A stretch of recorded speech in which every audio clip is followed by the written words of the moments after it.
CBS News has obtained a taped phone conversation. The voices are purportedly the father of the 13-year-old boy who is accusing Michael Jackson of molesting him and the boy's stepfather. The conversation was taped in July before the police began their investigation. This man is going to be humiliated beyond belief. He will not believe it. He will not believe what's going to happen to him. Beyond his worst nightmares.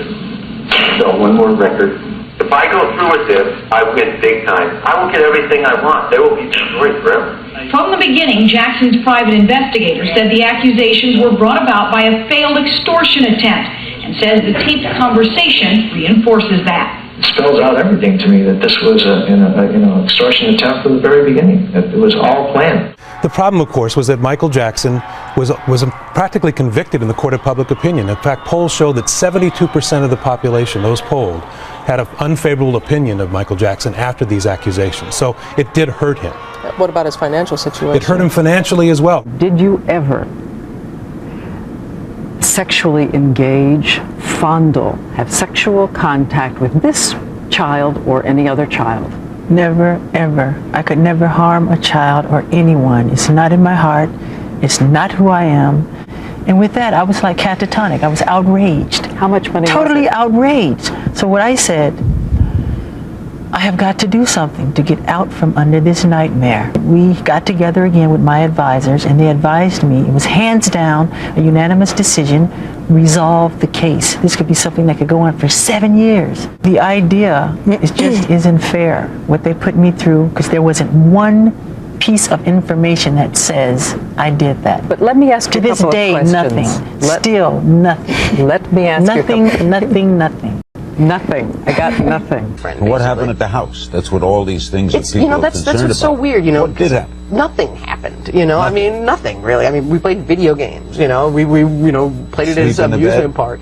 Well, the thing is with that whole thing is that, they go, oh, you slept in the same bedroom as him. It's like, I don't think you understand. Michael Jackson's bedroom is 2 stories. And it has like 3 bathrooms and this and that. So when I slept in his bedroom, yeah, but you have to understand the whole scenario. And the thing is with Michael is that he's not very good at explaining himself, and he never really has been, because he's not a very social person. I mean, you're talking about someone who's been sheltered and sheltering himself also for the last 30 years, or and so he's not very good at communicating to people and not very good at conveying what he's actually trying to say to you. And so when he says something like that, people, he doesn't quite understand why people react the way that they do. Why do you think he likes young people so It's because the same reason why he liked me was the fact that I didn't care who he was. That was the thing. I talked to him like he was a normal human being.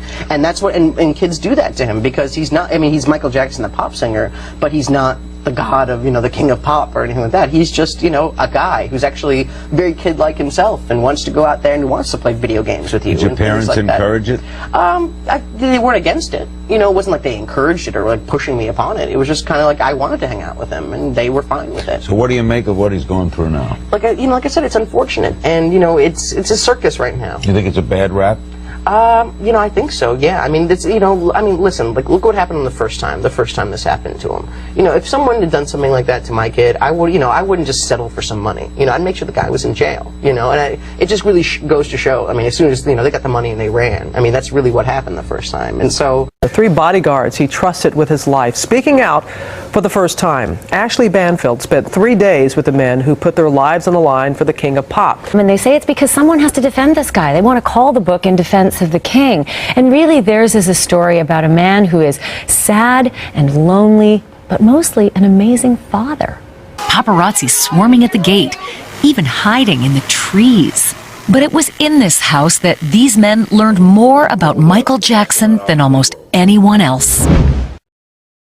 Was he a good dad? Awesome. Yes. Awesome. The kids would constantly tell him, I love you, Daddy. Right. Things like that. So it was like the 4 buddies, I mean, that was their world. And they say he did all he could to shield Prince, Paris, and Blanket from the media frenzy. Was he a pedophile?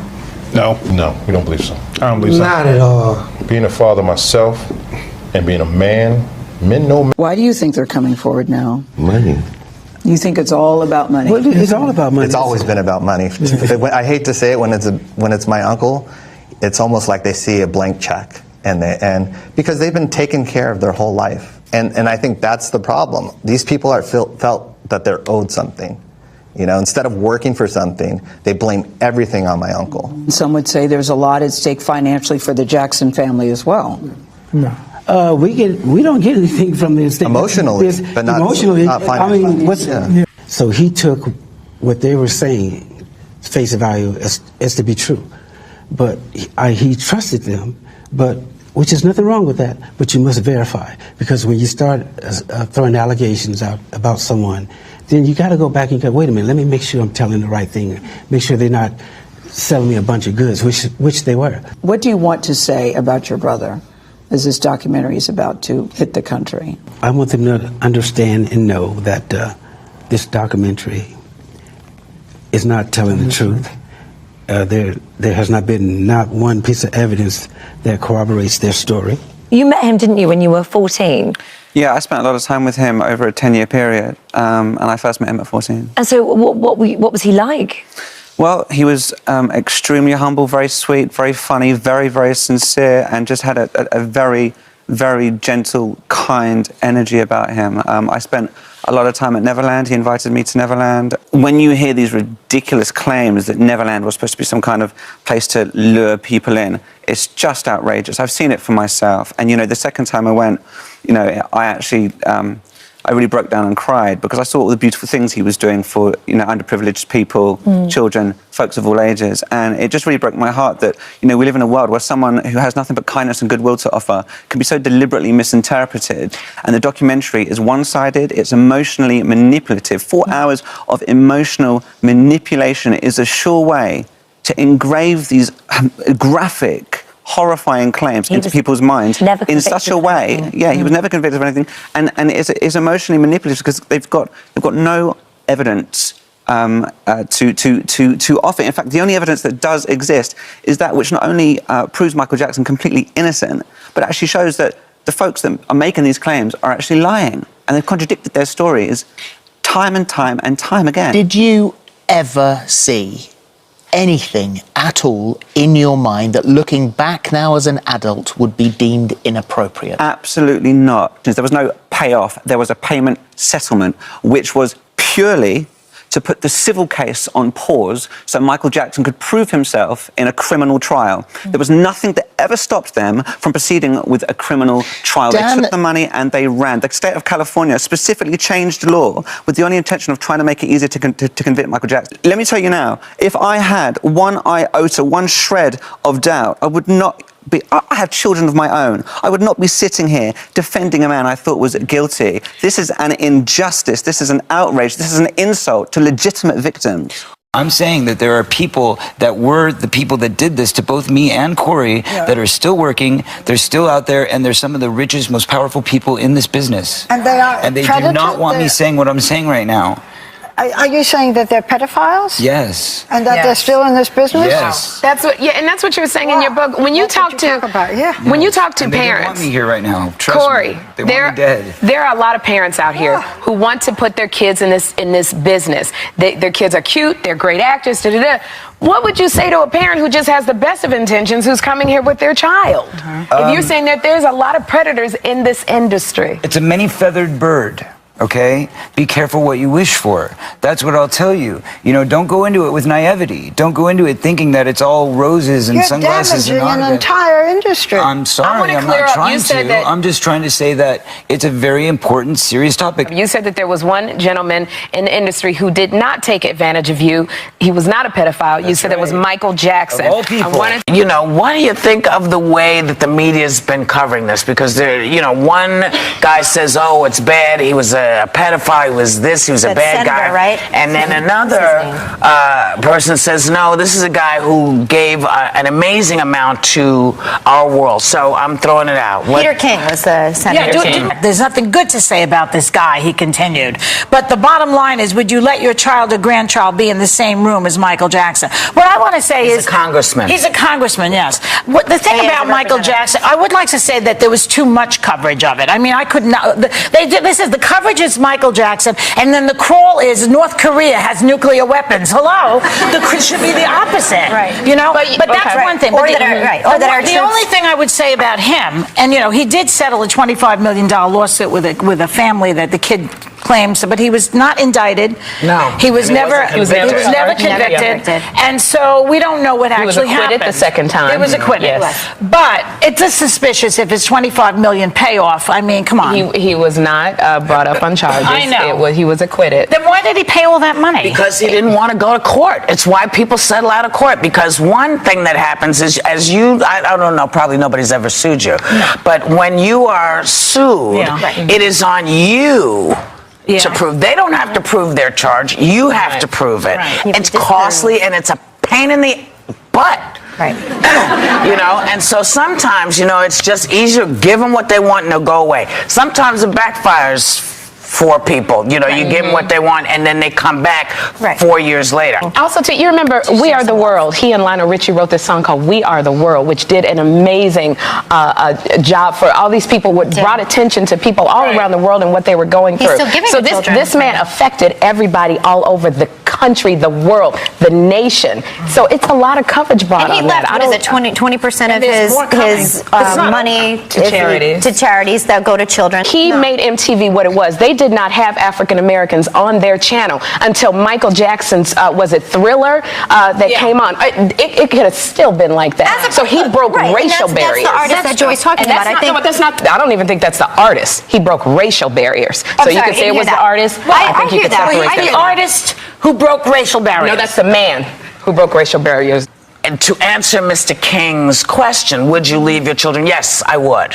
Yes, I did. I left my child with my, But Michael, in one interview, does say that he thought it was totally appropriate to sleep in a bed. He was a 40-something-year-old man in a bed with a child, which I think is odd, frankly. And if I was going to leave him with my children, I would have a nanny cam on him. Well, here's the deal. Here's the deal. Let me tell you about Michael, okay? Michael Jackson, from the time he was that big, did nothing but perform. Right. No life, no kid life, no nothing.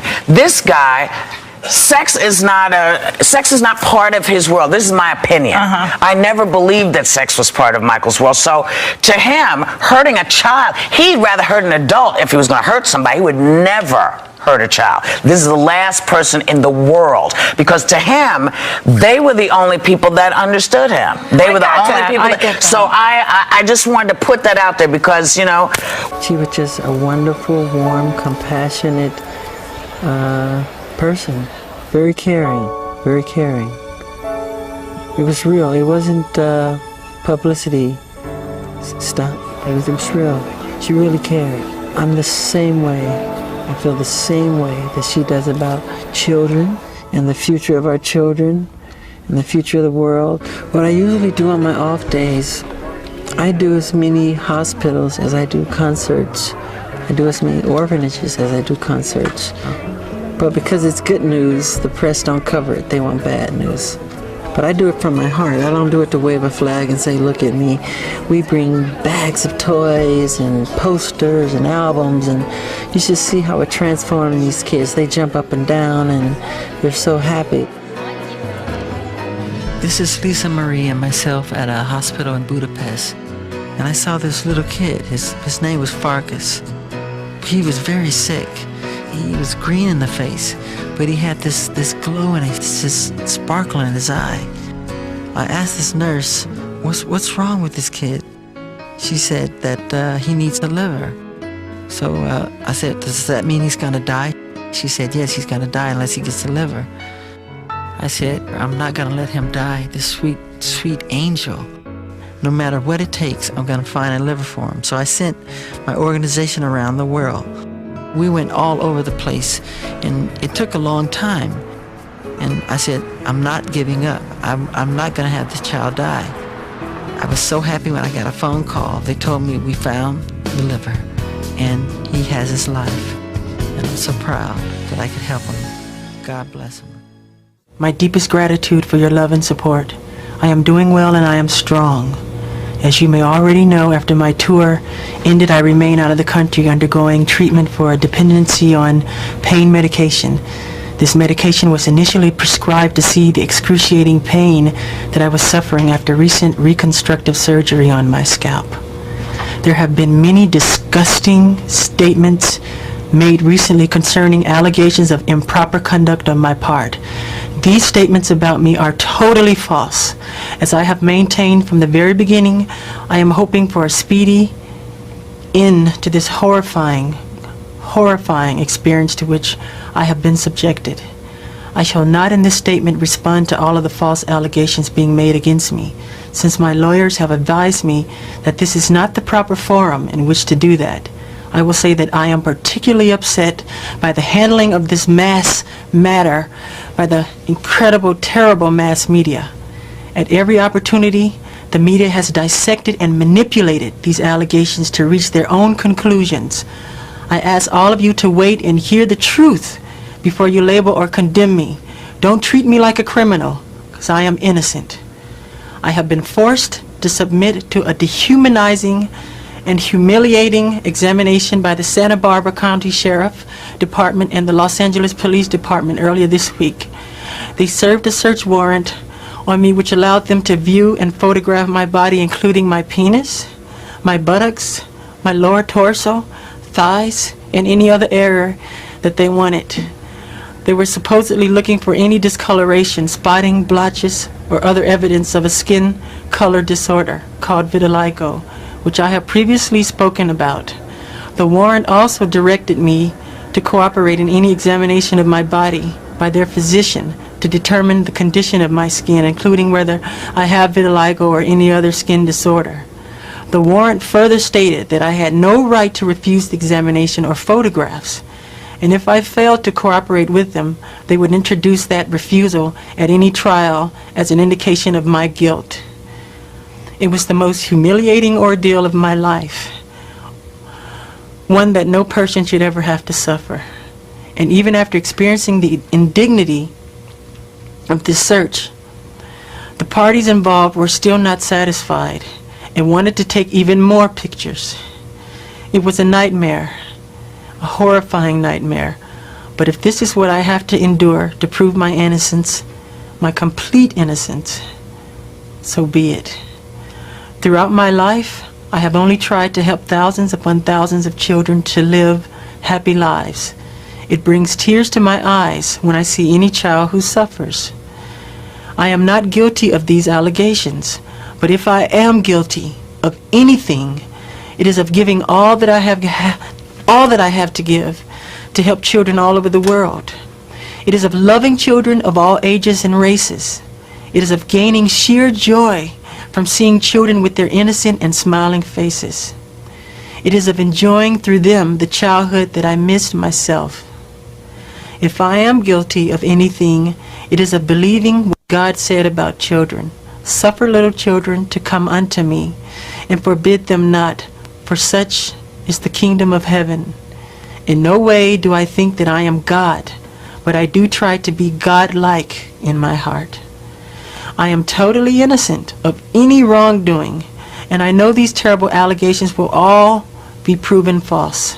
Again, to my friends and fans, thank you very much for all of your support. Together, we will see this through to the very end. I love you very much, and may God bless you all. I love you. Goodbye.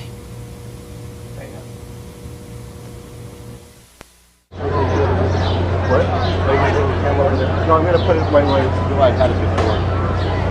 So sorry.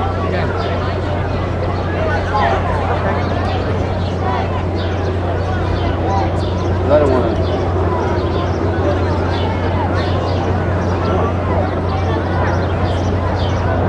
Count 1, verdict. We, the jury, in the above entitled case, find the defendant not guilty of conspiracy as charged in count 1 of the indictment, dated June 13th, 2005, foreperson number 80. Count 2, verdict. We, the jury, in the above entitled case, find the defendant not guilty of a lewd act upon a minor child as charged in count 2 of the indictment, dated June 13th, 2005, foreperson number 80. Count 3, verdict. We, the jury, in the above entitled case, find the defendant not guilty of a lewd act upon a minor child as charged in count 3 of the indictment, dated June 13, 2005, foreperson number 80. Count 4, verdict. We, the jury, in the above entitled case, find the defendant not guilty of lewd act upon a minor child as charged in count 4 of the indictment, dated June 10th, 2005, foreperson number 80. Count 5, verdict. We, the jury, in the above entitled case, find the defendant not guilty of a lewd act upon a minor child as charged in count 5 of the indictment, dated June 10th, 2005. And had an affinity for children. He never had a childhood. He wanted to be good to children because he had the financial resources to do it. He built an amusement park. He built a zoo. He invited inner city children. He invited disabled children. He did so many good things. And to try and turn that around into making him a horrendous criminal was really tragic. And I think it had a lot to do with shortening his life.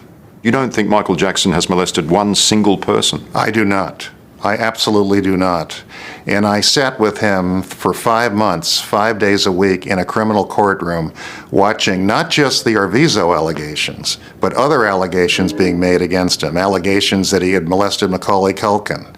Allegations that he had molested a whole bunch of other people. That experience seared into my soul a very strong belief that Michael Jackson never molested anyone. Is there a possible explanation in the Me Too movement where people now feel more comfortable saying publicly, look, I was abused. Can we now please do something about it? I think the freedom of the Me Too movement has allowed false accusations to be made as well as real accusations. The Me Too movement in America is a very passionate, very powerful movement. And I believe a lot of good will eventually come out of it. I believe a lot of women have been mistreated, a lot of people have been mistreated, and I think to air all this in a public way will eventually find some balance and some good results. The problem with a movement this powerful is that people have due process rights. People who are accused of misconduct have a right to defend themselves. Do you think if he was still alive, do you think these people would now be coming out and saying the same thing, that he molested me? I just don't know. I mean, I think I have to believe these are financially motivated accusations. I have to believe that.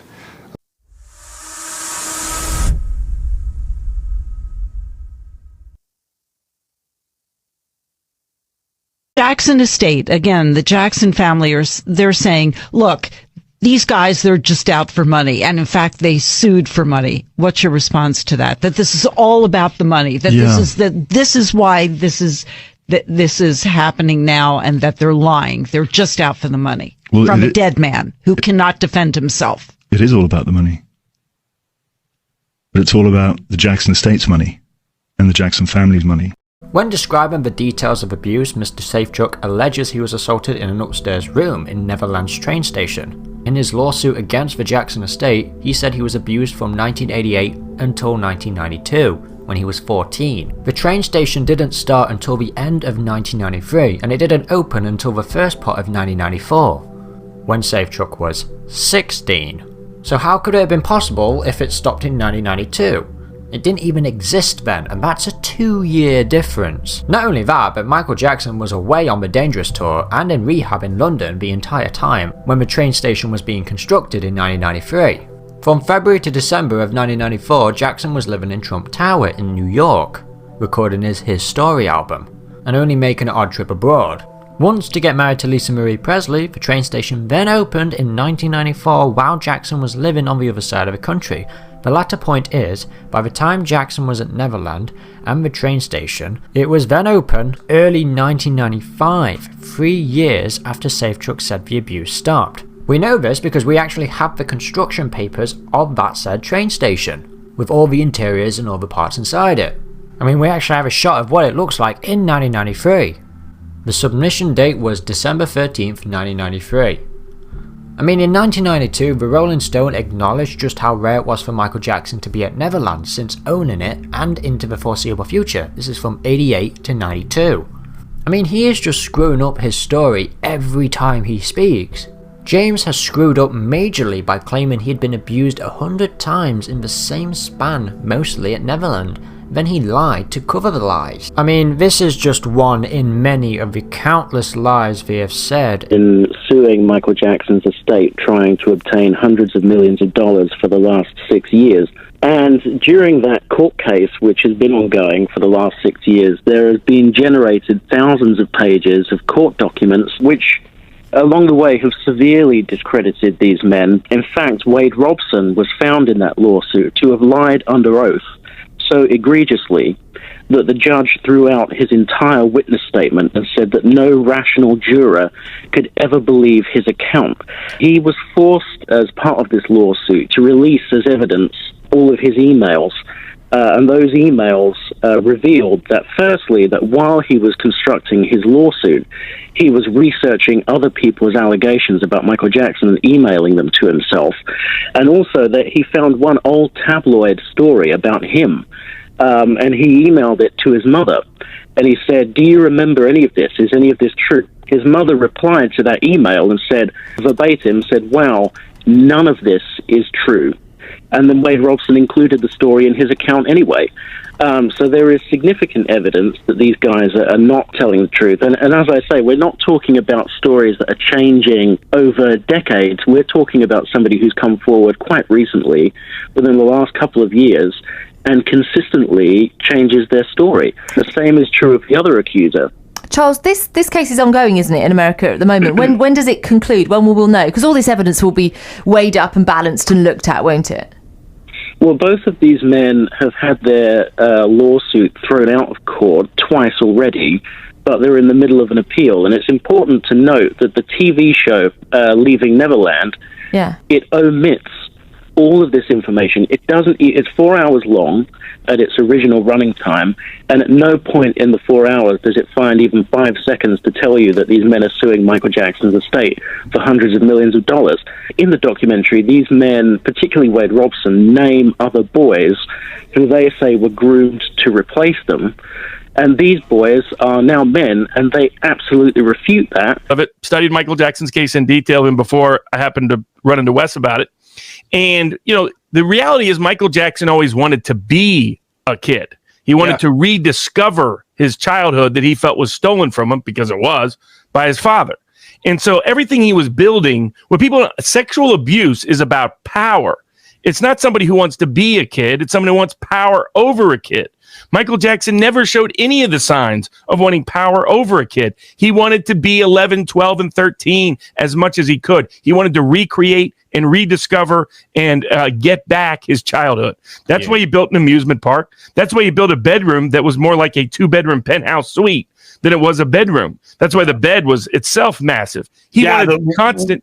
Which is one of the things that they'll always throw at you is, but kids slept in his bedroom. It's like, his bedroom's a duplex. There's I mean, his family has 3 bathrooms. Parents slept in there. All kinds of people slept in there. So the whole mythology, I knew some of the people that did security at Michael Jackson's place, not the ones who were trying to extort him, but the legit ones. And everybody, I mean, the thing is, there were hundreds of kids who associated with Michael Jackson over the years. Very few have ever accused him. That's part one. Part two, people like Corey Haim, who has no problem accusing people who are actually guilty of child abuse, said it was completely false about Michael Jackson.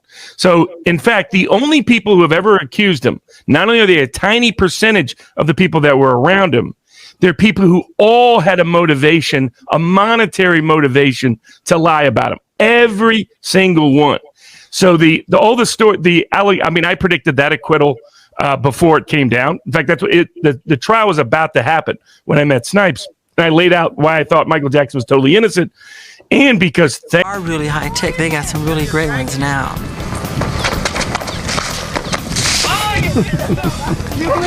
That's Mac's older brother Shane. Okay, we're preparing the water balloon fight. What's the name of our group this time, man? What do you feel like a What were we last time? That was okay. Legions of Doom. We had teams. We used the whole ranch. My favorite thing in the world to play, if you call it a sport, it's a sport. It's a water balloon fight. 'cause I like the way they splatter when they hit. I've never lost a water balloon fight. I'm the Michael Jordan of water balloon fighting. Legions of Doom. Yay. We won the fight again and again.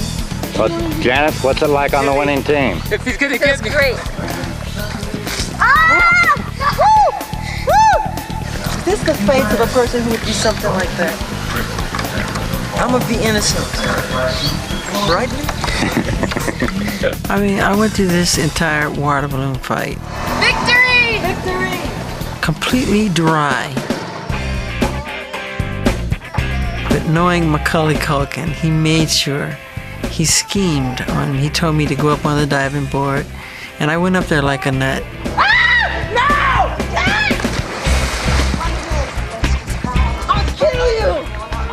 Kill you, Mac! Mac, I'm going to annihilate you. Okay, here we go on 3. Wait, don't cheat. Ready? No, but your hands gotta be inside the pocket, Mac. No. I'm gonna beat you. Ready? Are you ready? Wait, no, I'm not ready. Ready? No! I'm crazy for doing this. Okay, no, you gotta stretch it. Mac, you gotta. Whoa. I'm not doing the Superman. Ready? Get set, go. You cheater! Whoa! He cheats a lot, but he's fun. He loves to have fun. And it took a lot of body coordination and a lot of confidence, and courage, and belief. That's my cousin Elijah. Just pushed me in the pool. That's Levon, my other cousin, in the red. No! I dried off. They pushed me right back in.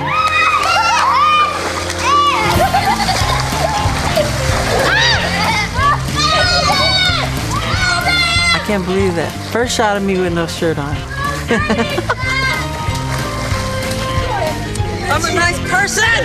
I just took a shower and I washed my hair thoroughly.